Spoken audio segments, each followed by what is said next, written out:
আসসালামু আলাইকুম রফিক ভাই। ওয়ালাইকুম আসসালাম। রফিক ভাই, আমরা গতকালকে খেলার পরে জানতে পারলাম যে আপনি খুবই অসুস্থ। জি জি ভাই। কি হয়েছিল আসলে আর ভাই ঘটনাটা? কোয়েন না, কালকে খেলা প্রথম পর্যায়ে যেভাবে খেলছে বাংলাদেশে, তা তো জেতার 100% সম্ভাবনা। কিন্তু পরে মাঝখানে যাইয়া যখন ভালো ভালো প্লেয়ার সাকিব হাসান নাম্বার 1, ঠিক আছে, এই সমস্ত প্লেয়ার ভালো ভালো প্লেয়ার যখন আউট হয়ে গেছে 2 রান 3 রানে, তখন মন খারাপ হয়ে গেছে। মনটা এত খারাপ হয়ে গেছে যে মাথার ভিতরে এত টেনশন ঢুকে গেছে যে সাথে সাথে মাথা ব্যথা এমন পরিমাণে বাড়ছে। আমার মাথা পরিমাণ বাড়ার পরে আমি ঠাস করে পড়ে গেছি নিচে। পড়ে যাওয়ার পরে 2-3 জন আমার ধরিয়া নিয়া একটু পানি দিল, তেল দিল, দিয়ে টিয়া মাথা মোটামুটি একটু সুস্থ হলো। এরপরে আমি চোখ মিলে তাকাইয়ে দেখি যে বাংলাদেশ জিতে গেছে। যখন জিতে গেছে বাংলাদেশ, তখন সাথে সাথে আমার আনন্দে বুকটা ভরে গেছে যে বাংলাদেশ খেলা জিতছে। হ্যাঁ, আমি এখন কি করব, উন্মাদনা হয়ে গেছি। ওখানে মিছিল জয়ের মিছিল, নারায়ে তাকবীর আল্লাহু আকবার কইয়া জয়ের মিছিল শুরু হয়ে গেছে।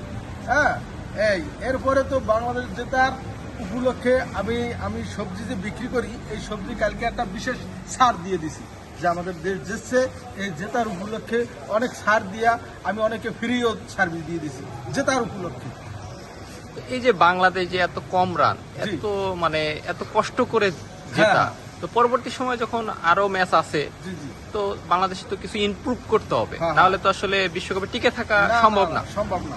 তাহলে আসলে তাদের তাদের উদ্দেশ্যে বলা একটাই, যতবারই আমি দেখছি যে ম্যাচ জিতছে, ততবারই বলাররা কিন্তু জিতেছে, ব্যাটিংরা কিন্তু বাংলাদেশে জিতায় নাই, বড় ভূমিকা নাই। বড় ভূমিকা নাই। যতবারই বাংলাদেশ জিতছে ততবারই বড় ভূমিকা রয়েছে বলারদের উপর। বলাররা ব্যাটিং ভালো করছে যে তখন জিতছে, কিন্তু ব্যাটিংটা যারা করে ব্যাটিং, এরা কিন্তু ভালো ব্যাটিং ভালো পারফরমেন্স দিতে পারে না। এটা হচ্ছে সবচেয়ে দুঃখজনক বিষয় আমার। তারপরে দেখেন কালকে যদি মাহমুদুল্লাহ যদি ভালো ব্যাটিং না করতো, জীবনে জিততো বলেন?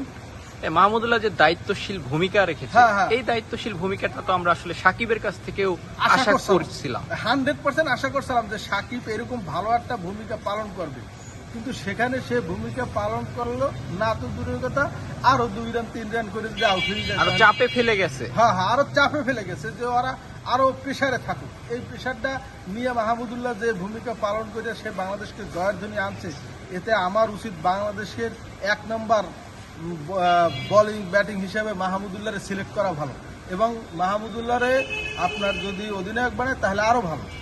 এই যে এর আগে মাহমুদুল্লাহকে বিশ্বকাপে দল থেকে হ্যাঁ হ্যাঁ, দলেই রাখেনি, রাখেনি। এটা আসলে একটা ভুল সিদ্ধান্ত ছিল, যেটা মাহমুদুল্লাহ বিশ্বকাপে প্রথম ম্যাচে প্রমাণ করে দিল আসলে হ্যাঁ। মাহমুদুল্লাহর কোনো বিকল্প নাই। বিকল্প নেই, বাংলাদেশের জন্য নাম্বার 1 মাহমুদুল্লাহ।